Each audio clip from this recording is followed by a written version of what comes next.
Hello, Keith Rucker here at VintageMachinery.org. Guys, today I am back to work over here on my Lucas horizontal boring mill. And in a previous episode, I shared with you guys that I picked up a Kwik-Switch tool that fits up in here that allows you to easily and quickly change tooling on this horizontal milling machine without having to deal with knocking out number 5 Morse tapers and dealing with wedges and keys to actually hold it in place. You basically lock in this fixture and you can just easily and quickly use these little tool holders, these Kwik-Switch Series 300 tool holders to change out your tooling. Makes life a lot easier on these horizontal milling machines or boring mills, and these were pretty common. People used them quite a bit, still use them quite a bit. And there are several different variations of this quick change tooling out there. The Kwik-Switch is one that is still fairly commonly used. There's a couple other systems, some of those that are kind of obsolete now, in the fact that you can't buy tooling and stuff for it. At least Kwik-Switch is still around and still in business. So I picked up this tool holder off of eBay. I say tool holder, this is the actual piece that holds the tool holders. These are the tool holders. It came with several tool holders. Picked it up off of eBay with the hopes that I could put it on my machine and get it going. Like I said previously, we put this in here. We did some work to the spindle to actually get it running a little bit truer. And when I kind of finished up, I'd come to the conclusion that this little cap on the end, this nose piece that tightens up, had some issues going on with it, which it did. After I finished the video, I was able to get some instructions on how to take this thing apart.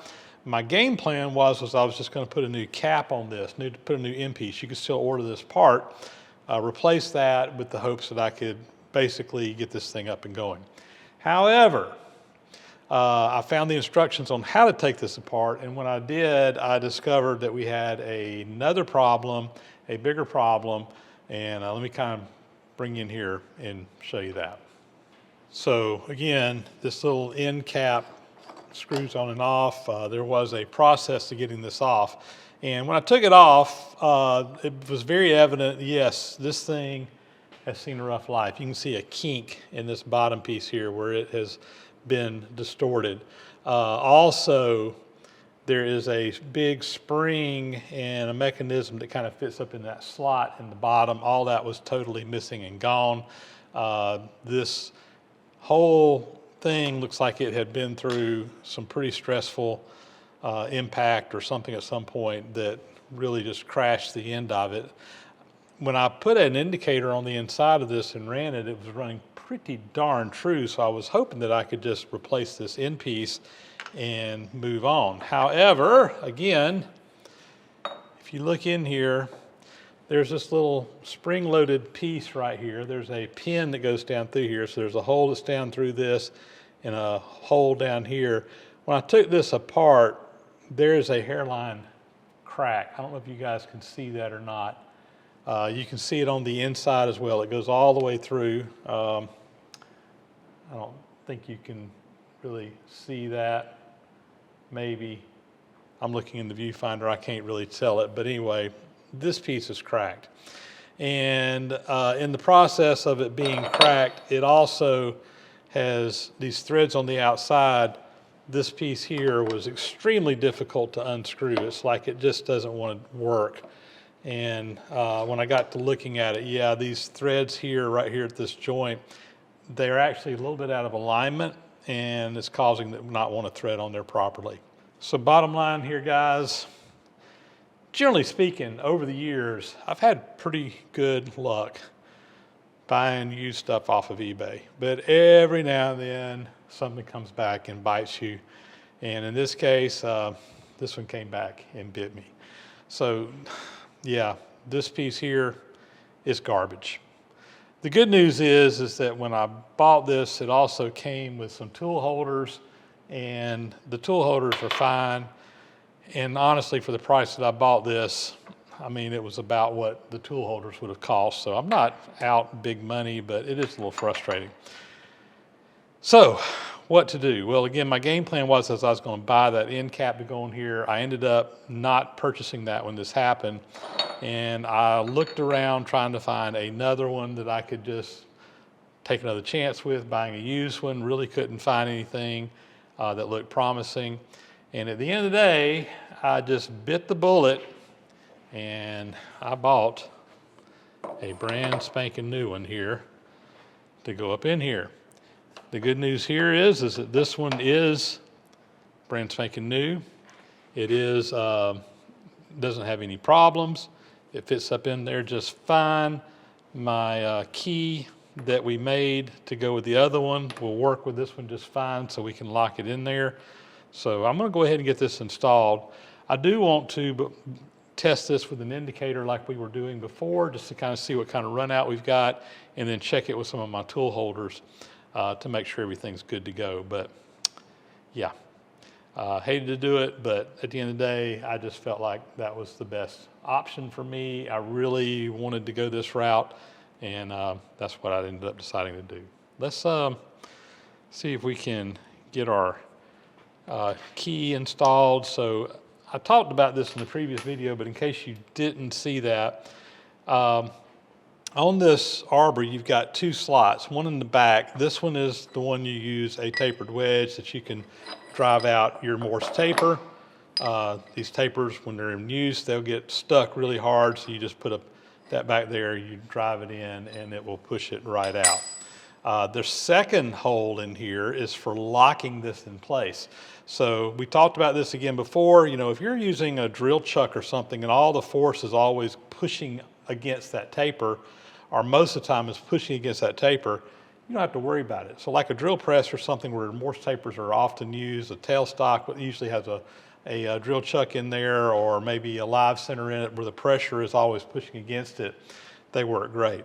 However, on this boring mill, sometimes I might be doing an operation where the tool pressure is actually pulling the taper out, and you can't actually have it come apart in use, and that can be a problem. So the way they got around that on these boring mills is they put this slot in here, and you would drive a wedge down into it.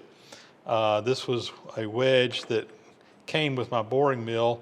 However, over the years, I think this has been modified somewhat. The wedges just really don't work. On this Kwik-Switch design, they actually have a key that just drops down in here. It's got a screw that comes to the bottom, and basically it's a drawbar. It pulls it in there tight, and that's what holds it in place. We had to make a custom key because normally this is just a solid piece down, but because of the way mine fits in there, it has to fit up over a step. So I did make a custom key, and this should fit just fine here in my new one. So we'll put that in there, and I need to go get a hex key there, and we can tighten up the screw and lock it in place. Let me do that real quick. All right, I got my screw here. That goes down through a hole in the bottom of the holder here, and we will just tighten this up. And again, this will act as a drawbar and basically pull this back up tight against this key and lock all that in place, where we got a nice solid mount there. It can't pull out, and it's constantly pulling in on that Morse taper. All right, I'm gonna go get my indicator and put up in here, and we're gonna spin that around and check our run out again. Again, previously in the video where we did this, I actually took a Morse taper reamer, number 5 Morse taper reamer. We kind of cleaned this up a little bit. Had to do a couple of modifying things to kind of get a good fresh bore in there. And because of where that hole, the Morse taper reamed out area in there was out of whack a little bit. Before, it had like 17 thousandths run out. And I got it down to, I think it was like maybe a thou and a half run out. And for a 100-year-old plus year-old boring mill, that's not bad. I'm pretty happy with that. So let me see what we got now with this tool holder in place, and we'll move on from there. All right, guys, I have my indicator mounted on here. This is a 1,000ths reading indicator, dial indicator. I have an inside bore attachment, so basically this cantilever's up inside, so we're working off that inside bore in there. And I'm just going to turn it on, let it spin, and we'll see what kind of run out we've got in this thing. So fire it up. Well, you can definitely see a little bit of run out there. Let me see if I can kind of zero that out. So there is a little bit of run out in here, but it is less than a thou. I'm just going to call it a half a thou run out. And again, on a boring mill that's over 100 years old, yeah, I'm pretty happy with that. I feel like my run out is actually in the spindle. I have considered rebuilding the spindle, but for half a thou run out, I'm not sure that it's worth going to the effort. But I can live with that. I think that's actually even better than what we were getting on the other spindle. I don't remember exactly, but that's pretty good. What I want to do now is put a tool holder in here and check the run out on the tool holder. So let's try that. So I've got a 3/4 inch end mill holder. This just takes a 3/4 inch bore, and you got this taper that fits up in here. There's two little tabs, and the way this works is pretty slick. You just kind of slide this in, and when you push it in, this is actually going to work the way it's supposed to now instead of the way it was before. When you push it in, it automatically hits that little button, and it will kind of close that up, and that's going to actually just lock that right in place. And then when you get ready to take it apart, you can use a wrench, pull this back out, and the spring actually just clicks it right out, that little spring-loaded piece in there. So, and you get ready to go to your next tool here. This one happens to be a Morse taper number 3 tool holder. We'll plop it in there, and it pulls it shut. You can come in here and lock that down some more if you want to, just to make it easy to get apart by hand. I'm just going to leave it like it is. Again, we've opened it back up, and well, it locked in there. The taper locked. There we go. It just pops right out. So anyway, very nice, quick, easy way to change your tooling out. Very convenient. I will also note that I had a viewer that was kind enough that dug around and actually found some stuff to kind of help me out with this. He had in his collection some tool holders that will fit and work over this. Now, the interesting thing is that these are not Kwik-Switch 300.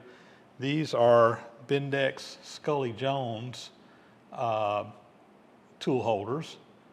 And he also had a piece here that holds these. It's a little bit different design, this part is, but the interesting thing is that the tool holders fit the Kwik-Switch just fine. They're the exact same taper and everything else. The tool holder here, unfortunately, won't work on this particular machine. This one has a number 4 Morse taper, and my boring mill has a number 5 Morse taper. However, I can probably still use it. This will fit on my lathe and some other things that I've got around here, so I can share the tool holders with this other tool holder here, or this piece here, so that's kind of exciting.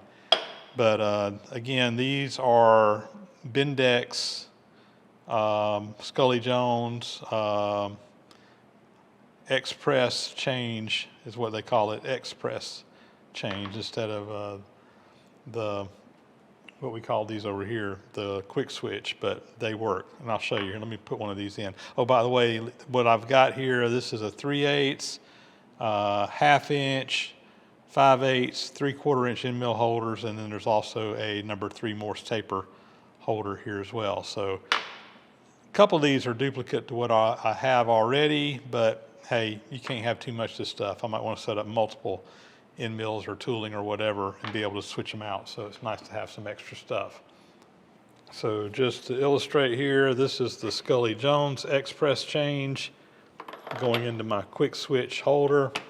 Hit the button, flips over, locks in place, release, and yeah, we're gonna have to tap it a little bit to get it to pop out. That's just that taper sticking, which is what you want it to do. But anyway, we can definitely use the tool holders here, which is awesome. Let's put this back in here. And this looks like a pretty good, this end mill holder here is not mangled up at all, so I'm just going to put it in there. And we're going to put an indicator on this and just check that run out again. Let me do that real quick.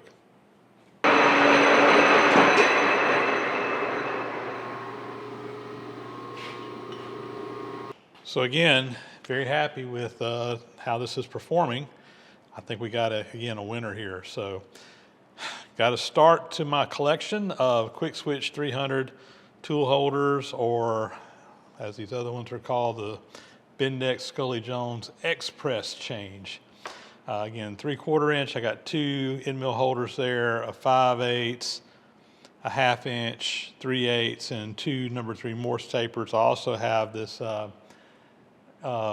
collet holder here that takes double Z collets. I don't have any double Z collets, but I do have a holder for it. Honestly, I don't know, if I can come up with a set of double Z collets that are fairly inexpensively, I might pick them up, but to be just totally honest with you, I would rather just use the tool holders with the right thing here. That's just one extra place for run out to be introduced. You're basically going from a Morse taper to an or the Kwik-Switch to another collet. Every time you go to a different thing, you're introducing potentially more error in there. So I would rather take one set of error out, but I can see where it might be convenient sometimes to have the flexibility of that for those weird situations where you just need to use it. So we'll see. And again, we've got, thanks to Thomas, the new holder here with the number 3 or number 4 Morse taper on it as well. So when Thomas sent me the Bendix Scully-Jones changers, he also sent me a catalog here that he had for these, and I thought it'd be interesting to kind of look, to kind of see some of the assortment of tooling that they made for these. Now, this is the Bendix stuff. Obviously, the Kwik-Switch, they're going to have very similar tools. I've actually seen some of their catalogs online, and they're virtually identical to this, but you can kind of see what's going on. But I thought it'd be interesting to just kind of look at some of the options that you can get with this. So we'll just kind of thumb through this real quick. So first off, the book kind of shows how to do this. We've already kind of done that. It shows they come in different sizes. There was a 100 series, 200, 300. We have the 300 series. They also made a 4 and 450, which was even larger. And then you come over here and you kind of see your systems. So these are showing your primary holders, which again, we've got a number 5 Morse taper that has the hole through it where you could tighten it up. But they also had these, you could, some people have these in their Bridgeport mills where you just have it built right into the spindle. I've actually talked to a couple of people who have sent me messages that have this on their Bridgeport rather than R8, and they love them. Kind of wish I had that option on mine. But you got, there's also is an R8 adapter that you can put in there, but some of the actual spindles just had the Kwik-Switch built right into them, but you can't get an R8 adapter. These are your like 40 and 50 taper tooling, Morse taper, Brown Sharp tapers. They had straight shanks, boring machine holders. They had just all kinds of different options for different things that you could put these on. And there's just some specifications on those. But you go through the catalog here. This is just kind of showing the primary holders. And then you have the secondary holders, the tool holders. And again, end mill holders are going to be the most common ones, but they had, let's see, here's some with Jacob's taper, so you can put a chuck on there. I'm going to need to find me one of those so that I can get a chuck, just a drill chuck on here. Here's adjustable adapter assembly, so this would be like for, this one happens to be for Morse tapers. And I think this particular one here, you could change out the inside part and just plop them in and out to fit different Morse tapers. And they also had the ones kind of like we have that are just affixed, where it only fits a particular size. End mill holders, here's stub arbor holders, so if you want to put like a horizontal milling machine tool on there, or a cutter on there, you could fit there. They have shell mill holders. I've actually got a couple of shell mill holders ordered because I want to be able to put a big milling head on this that fits up on a shell mill holder. So I've found me a couple of those that I've got on their way here right now. So here we got some actual boring bars that you can put in here. So taper boring bars for square tool bits. So you can just put like a regular square bit in there, a high-speed steel like a lathe tool, and just slide it in and out. They've also got them with micro bore units on them. This is you can do very fine adjustments. So we go up in there and bore out a hole. Here's one with a boring head, kind of like you would use on a milling machine or something like that, where you can adjust the head in and out. They've got extensions, just other boring bar options there. Just all kinds of stuff. You got extensions here. Here's your collet holders. Again, we do have a collet holder for the double X size, or double Z, excuse me, collets. I'm sure they probably made them for other things as well. And these are collets here that would be used for holding drill bits, taps, etc. like that. You can basically just go down here, and they had different inserts that fit up into some of those custom collets for special tooling that you might have.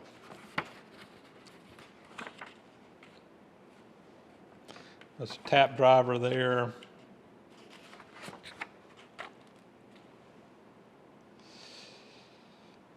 This is a recessing tool, automatic recessing tool, other recessing tools, form cutters, etc. Here's spade drills, holders that you can put up in there. Just all kinds of different options. So the point I just wanted to show here, again, here's boring heads, different styles, boring bars, etc. But the main thing I wanted to show is that there is a wide variety of different holders that you can get for these things for different tooling, and you can change them in and out without having to worry with that number 5 Morse taper and having to worry about wedging it every time, and each tool fitting a little bit differently and needing special wedges, etc., which is kind of what I was dealing with before. Well, guys, there you go. I think we've got a workable system now. Had to shell out a little bit of bucks to do it, but I think it's going to open some new doors for me. Like I had mentioned in my previous video where we talked about this, I've had this Lucas horizontal boring mill in the machine, or in the shop now, for a couple of years. We did a restoration on it. There's a whole series of videos where we're scraping in the bed. This thing was very used and had a lot of issues, and we went through and basically have it now set up with all the bed re-scraped in, the table re-scraped in, and it's running very true. Again, this machine is over 100 years old, and it has seen a long, hard life. But all in all, now after doing some work to it, it's in decent shape. And this is a nice big machine that's really capable of doing some really cool stuff. And I just have not utilized it like I needed to, because I've had this issue with tool holding in here and having to deal with these wedges, and every one of my tool holders, number 5 Morse taper tool holders that go in here, the size and shape of this wedge piece here being a little bit different, you just about had to have a special key for every single tool, and it was basically going to have to make all that stuff, and I just didn't have time to fool with it. With this system, I mean, there will still be times that I will probably put stuff up in the Morse taper on this. If I need to drill a big hole and I got a number 5 or just any of my taper shank drills, I can pull this out and stick it in there. If I'm using a boring, a bar on this for boring, line boring, those are going to fit right up into the Morse taper on there. I will go to the trouble of getting them set up. But for the most day in, day out stuff, you know, now I've got this Kwik-Switch system over here that I can easily and quickly change tooling. And that's going to, again, be a game changer for me and really make this machine where I can start utilizing it on more projects. I do need to pick up more Kwik-Switch holders. I am on the lookout for those. I had mentioned that in the previous video. I had a couple of people that have reached out to me. And like I said, we've got the stuff that came in the other day. I've got a few shell mill holders, like I said, on their way to me right now that hasn't gotten here yet, but I did find some of those. And I'm going to be on the lookout for some other things that I can mount into this new system and have a good assortment of tooling that I can just be able to reach over and use going forward. But hopefully you guys will be seeing this machine being utilized a lot more now that we've got some of these issues kind of working out. Well, just a quick update video on this. Wanted to kind of bring you up to speed and show you what we ended up having to do over here. Yeah, bummed about the tool holder or the primary holder not really working out, but at the end of the day, it forced me to kind of do what I probably should have done in the beginning. Instead of trying to be cheap and buy something off of eBay in unused condition or unknown condition, just bite the bullet and buy something new around here for a change. So that's what I ended up doing. And now that it's done, the initial pain is kind of over with, and now I can start utilizing this like I should be. Big thank you to Tom for sending those cutters over to me, or tool holders over to me. That's going to be a big help. And with that, I think we're going to sign off. That's going to be a wrap for today's video. As always, guys, thanks for watching. Please subscribe to the channel if you haven't already. Those thumbs up and comments are greatly appreciated. They really help out a lot with the algorithms on YouTube. Big, huge thank you to those who support the site financially through Patreon, PayPal, and YouTube memberships, all of which are great ways to kind of go above and beyond and help support things around here, and does really make a difference. And guys, with that, I am going to get out of here. I will catch you guys in the next video again. As always, thanks for watching.